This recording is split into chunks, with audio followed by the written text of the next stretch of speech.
Yo, whether you're a new EMT or a person with experience who's trying to get a job at another location, this video's for you. Basically, if you're going to go apply for an EMS job, the best practices are pretty generic. You go in well dressed, you get there on time, you have all your documentation, your credentials, your EVOC, your clean driver's license, and etc. All your stuff packaged in one envelope to show that you were ready, prepared, and are interested in getting the job. Once you do that, there's another part that comes into play. So for example, I recently applied at this hospital here in New York City, the South Bronx.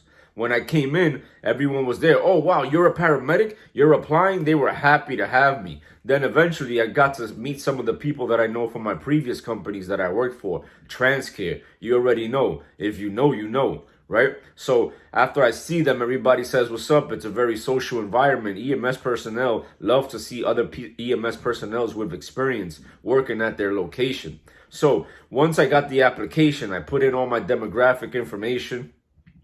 And at the part where it says references, it was funny because the first time I've ever done this was during this application about 2 weeks ago. This is what I did. The part where it said references, I put my YouTube channel. NYC Streets MD.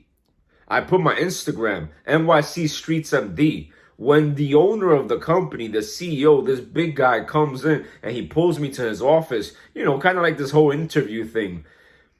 He was like, what is this on your references? I'm like, hey, that's my YouTube channel.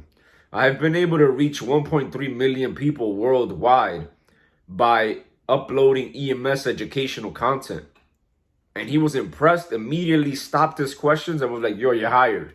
So I say that to say this. I want to use my testimony to help you.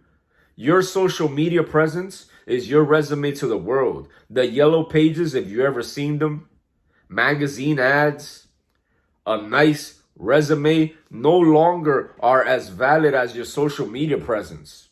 This is something you need to realize. When your name is trying to be investigated, they put it into Google. So in essence, if you have no social media presence, then you have no presence. You don't exist. Everything's going digital.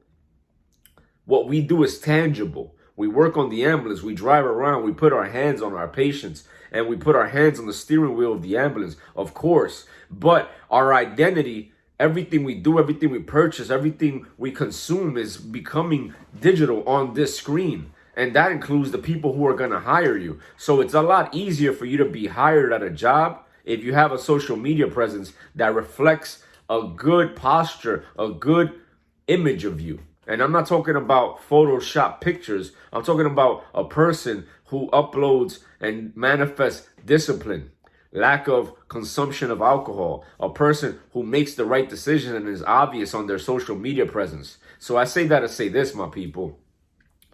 Be mindful. Once you apply at a job, they're lucky to have you. They make money off of you helping people. They are in the business of helping people. So since you're credentialed, you're able to do what they get paid for. They are happy to have you. That's why when I arrived, they were like, oh, wow, a paramedic wants to work here. This is awesome. That means more money for them. So when you apply, always come in knowing that they need you most likely more than you need them.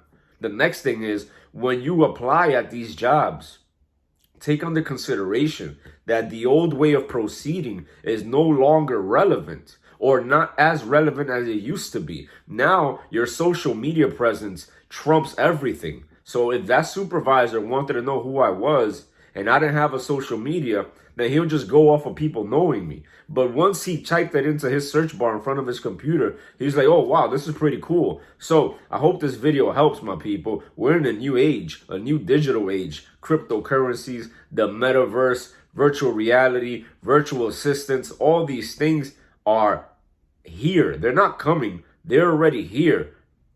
You better adapt or you're going to perish. I hope this helps. Please.